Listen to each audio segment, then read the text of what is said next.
Welcome back नाज़रीन।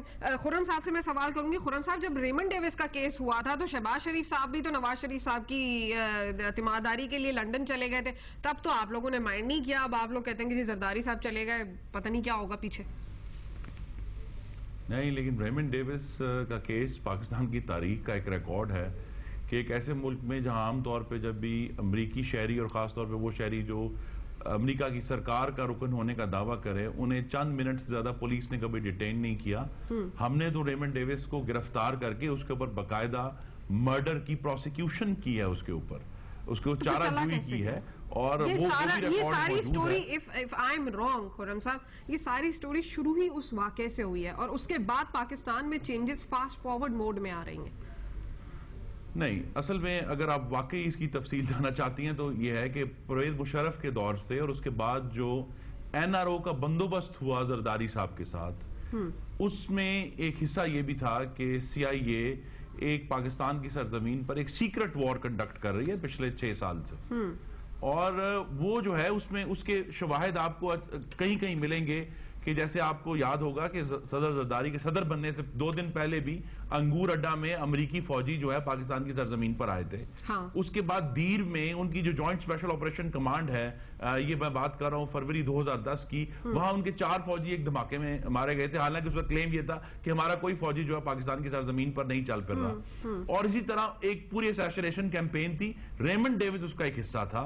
और वो उससे वो बात खुल गई दरअसल जो छुपी हुई थी कि ये जो बंदोबस्त है NRO का, जिसमें आज जब हम कहते हैं कि जी शमसी एयरबेस को बंद किया गया है, लेकिन जो शहबाज एयरबेस है जैकबाबाद का, वो अभी भी अमेरिका के पास है। हाँ। जो अमेरिका के पास ओवरफ्लाइट राइट्स है वो आज भी उनके पास है। वो शहबाज एयरबेस तो बल्कि मुझे शहबाज सामान पाकिस्तान के रास्ते जा रहा है, जो मैं ये याद करा दूं कि नेटो वीजा लेकर पाकिस्तान में आते हैं, वो ऐसे ही फ्लाई करके आ जाते हैं। उसके अंदर हुसैन हक्कानी साहब ने भी वीजा बहुत सारे दिए। हुसैन हक्कानी साहब ने 2-3 बार, आपको याद होगा कैरी लूगर बिल के हवाले से जो एंटी फौजी आर्गुमेंट्स और क्लॉजेस थे इन्होंने डलवाए थे।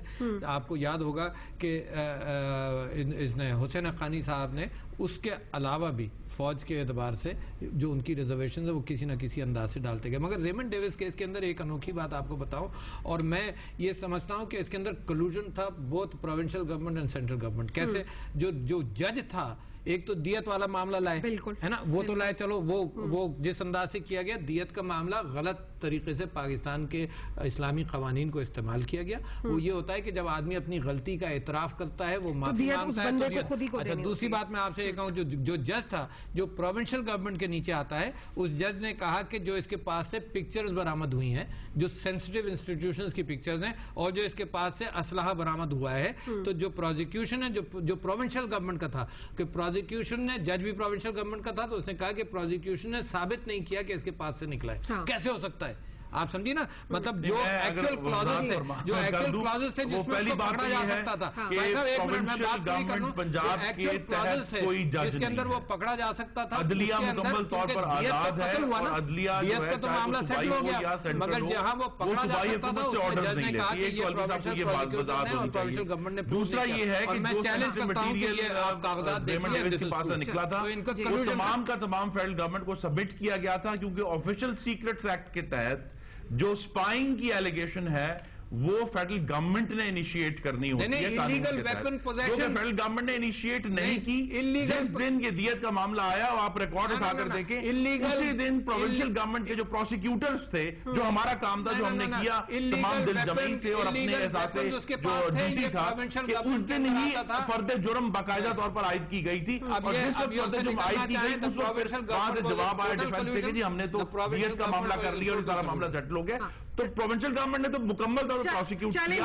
और आज भी अगर मेमोगेट के मामले में सुप्रीम कोर्ट में गए हैं, हम यही समझते हैं कि जहां एक वक्त में पाकिस्तान में जमहूरियत की और आइन की अमलदारी होनी चाहिए, लेकिन आइन की अमलदारी या मुतक़िब इदारों की जो बालादस्ती है वो वाशिंगटन के रफ से नहीं आई। मगर उनसे मदद, मेरे शो का टाइम खत्म, हुकूमत के अंदर रेमंड डेविस के मामले में कलूजन हुआ, डेफिनेटली हुआ। लेकिन चलिए, मुझे यहाँ पर मेरे शो का टाइम खत्म हो गया, मैं माज़रत खां खुर्रम दस्तगीर साहब का शुक्रिया अदा करूंगी, आरिफ अलवी और फौजिया वहाब साहिबा का। मेरा फिर वापस मेमो गेट स्कैंडल पर अगर हम वापस आ जाते हैं तो क्या वजह है कि अदालत और जरदारी साहब की सेहत का ये रिश्ता दिल में अटक गया है, और ये मेमो स्कैंडल ने जरदारी साहब के दिल पर ऐसी चोट लगाई है कि आवाजें दूर दूर तक सुनाई दे रही है। हैं और अब शायद वो ये भी महसूस कर सकते हैं कि पार्लियामेंट में उनके मुतवक्के खिताब को सुनने में शायद ही कोई दिलचस्पी रखता है, इसलिए उन्होंने मुनासिब वक्त पर दुबई के डॉक्टरों के पास जाना ही बेहतर समझा।